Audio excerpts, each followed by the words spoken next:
నమస్తే, welcome to Sujata's world. ఈరోజు మనము బియ్యపు రవ్వ ఎలా తయారు చేసుకోవాలో చూద్దాం. పాత రోజుల్లో అమ్మమ్మ తాతమ్మల కాలంలో బొంబాయి రవ్వ గోధుమ ఉప్మాలు చేసేవారు కాదండి. ఇలా బియ్యంని కడిగి ఆరపోసుకుని శుభ్రంగా ఎండాక తిరగల్లో విసురుకుని ఈ బియ్యపు రవ్వతో ఉప్మా చేసుకునేవారు. మనం బియ్యపు రవ్వ ఎలా తయారు చేయాలో చూద్దాం. ముందుగా వాటర్లో ఇవి 1/2 కేజీ బియ్యం అండి. సోలల లెక్కనైతే సోల డబ్బా ఇది. 1/2 కేజీ బియ్యాన్ని శుభ్రంగా 2-3 సార్లు కడుక్కుని మనం స్ట్రైనర్లో వడకట్టుకుందాం.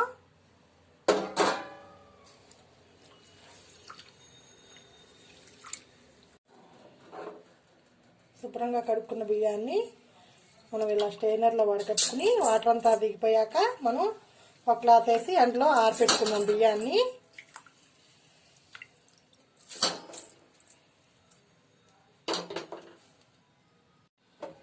కడిగిన బియ్యాన్ని ఇలా వాటర్ అంతా పోయాక మనం క్లాత్ ఒకటి ఎండలో ఆరవేసుకుని బియ్యం ఆరపెట్టుకుందాం. వాటర్ అంతా ఇలా దిగిపోవాలి. ఇవి పీపీటీ బియ్యం అండి. ఉప్మాకి ఇవి అయితే బాగుంటాయి. సన్నగా రవ్వ పడుతుంది మనం విసురుకున్నప్పుడు. వాటర్ అంతా విడిలిపోయాయి కదా, మనం బియ్యాన్ని ఇలా ఎండలో ఆరపెట్టుకుందాం. ఇలా పలుచగా ఆరపెట్టుకుంటే తొందరగా బియ్యం ఆరిపోతాయి. కడిగి ఆరపోసుకున్న బియ్యం ఇలా శుభ్రంగా ఆరిపోయాయి, ఎండకెండి. మనం ఇప్పుడు రవ్వ విసురుకుందాం తిరగల్లో. కడిగి ఆరపోసుకున్న బియ్యాన్ని ఒక బేషన్లో పోసుకున్నాను. ఇవి పక్కన పెట్టుకుని ముందుగా ఒక పట్టాయి వేసుకుని పట్టా మీద ఇలా క్లాత్ వేసుకున్నాను. వేసుకుని ఇలా తిరగలు సెట్ చేసుకున్నాను ఈ క్లాత్ పైన.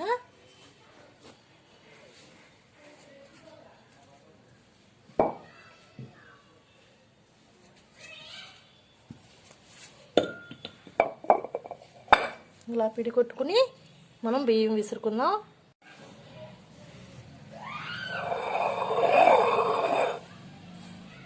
బియ్యం ఇలా కొంచెం కొంచెం తీసుకుని తిరగల్లో పోసుకుని మెల్లగా విసురుకోవాలి. సన్నగా రవ్వ పడుతుంది మనకి.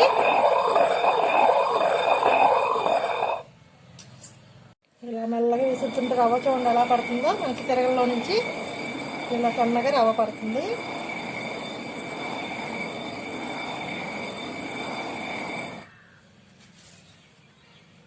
చూడండి ఎంత సన్నగా పడుతుందో. ఇలా విసురుకోవాలి. మొత్తం బియ్యం అన్నా ఇలా కొంచెం కొంచెం పోసుకుంటూ విసురుకోవాలి.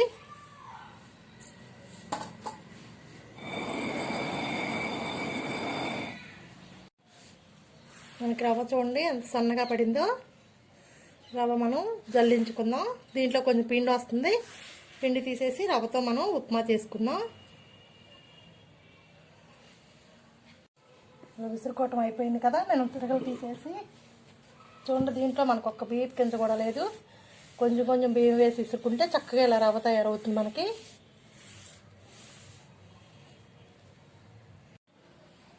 మనం ఇలా తీసుకుని జల్లించుకుంటే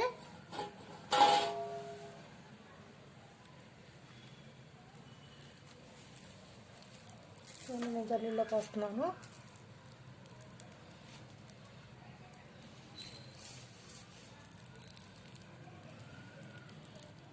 మనం క్లాత్ మీద చల్లించుకుంటే పిండి అంతా క్లాత్కి అంటుకుపోతుంది. ఇలా న్యూస్ పేపర్ మీద చల్లించుకుంటే మనం పిండి తీసుకుని వేరే ఒక బౌల్లో పోసుకోవచ్చు. చూడండి రవ్వ అంతా మనకి ఎంత సన్నగా ఎలా వచ్చిందో. ఈ రవ్వతో మనం ఉప్మా చేసుకోవచ్చు, రవ్వ ఉండ్రాలు చేసుకోవచ్చు. వినాయకుడికి ఎంతో ఇష్టమైన రవ్వ ఉండ్రాలు చేయొచ్చు. దెబ్బరొట్టు కూడా వేసుకోవచ్చు. మన పిండితో కలిపి చాలా టేస్ట్గా ఉంటాయి. చూడండి మనకి 10 నిమిషాల్లో రవ్వ రెడీ అయింది. చూడండి రవ్వ ఎంత బాగా వచ్చిందో. మేము చిన్నగా ఉన్నప్పుడు మా అమ్మమ్మ వాళ్ళు కొల్లూరులో ఉండేవారండి. మా అమ్మమ్మ ఇలా తిరగల్లో విసిరి మాకు ఉప్మా చేసి పెట్టేది. చాలా టేస్ట్గా ఉండేది. ఇలా తిరగలి అందుబాటులో లేని వాళ్ళు మిక్సీ జార్లో కూడా బియ్యం కడిగి ఆరబోసుకుని ఇలా రవ్వ చేసుకోవచ్చు. మనం బియ్యపు రవ్వ విసురుకున్నాం కదా, బియ్యపు రవ్వతో ఉప్మా చేసుకుందాం. ఉప్మా చేయడానికి ఏం కావాలో చూద్దాం. ఒక బౌల్ అంతా బియ్యపు రవ్వ, ఈ స్పూన్తో 2 స్పూన్లు పెసరపప్పు 20 నిమిషాల ముందులా నానబెట్టుకుని కడిగి శుభ్రంగా పెట్టుకున్నాను. తగినంత ఉప్పు, 2 ఎండుమిర్చి, తగినంత అల్లం, 4 పచ్చిమిర్చి, కరివేపాకు, ఆయిల్, జీలకర్ర, ఆవాలు. చేసే విధానం చూద్దాం. ఇష్టమైన వారు పల్లీ పప్పులు, జీడిపప్పులు కూడా వేసి చేసుకుంటారు. నేను అమ్మమ్మల పాలెంలో ఎలా చేసేవారో అలాగే చేసి చూపిస్తాను. ముందుగా స్టవ్ వెలిగించి ప్యాన్ పెట్టి తగినంత ఆయిల్ వేద్దాం. ఈ ఉప్మాకు కొంచెం ఆయిల్ ఎక్కువే పడుతుంది.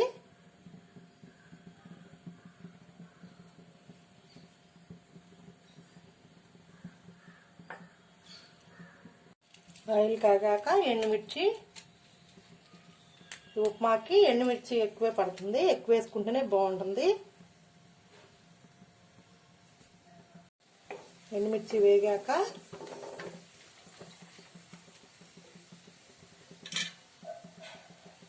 ఆవాలు, జీలకర్ర,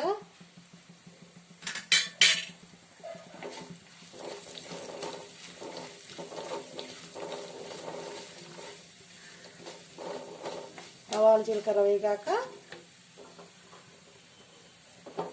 అల్లం ముక్కలు, పచ్చిమిర్చి ముక్కలు సన్నగా తరిగి పెట్టుకున్నాను, ఇవి కూడా వేసేద్దాం.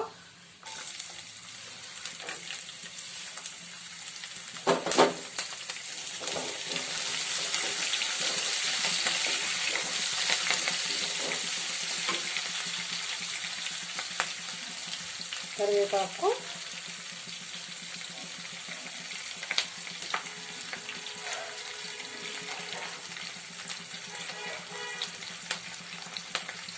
వేసి అల్లం పచ్చిమిరపకాయ ముక్కలు ఎర్రగా వేగే వరకు వేయించుకుందాం.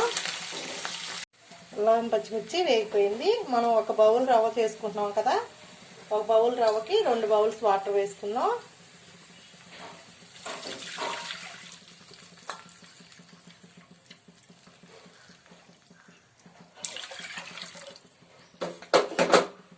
వాటర్ వేసాక తగినంత ఉప్పు చూసి వేసుకోండి, మీకు టేస్ట్కి తగినంత. పెసరపప్పు,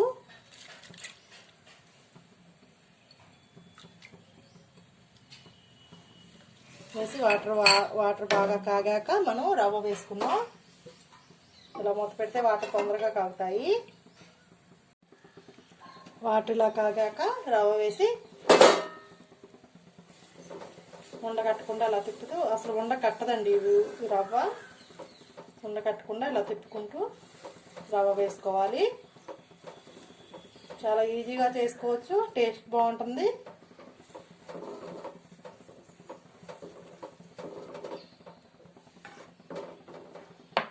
మనం మూత పెడితే ఈ రవ్వ అంతా మగ్గి చాలా బాగుంటుంది.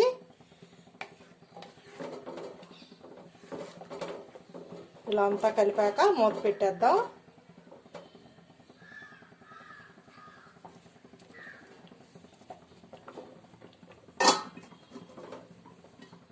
ఉప్మా రెడీ అయిందేమో చూద్దాం. ఉప్మా మగ్గిపోయింది. చూసారు కదా మనం బియ్యపు ఉప్మా ఎలా చేసుకున్నాము.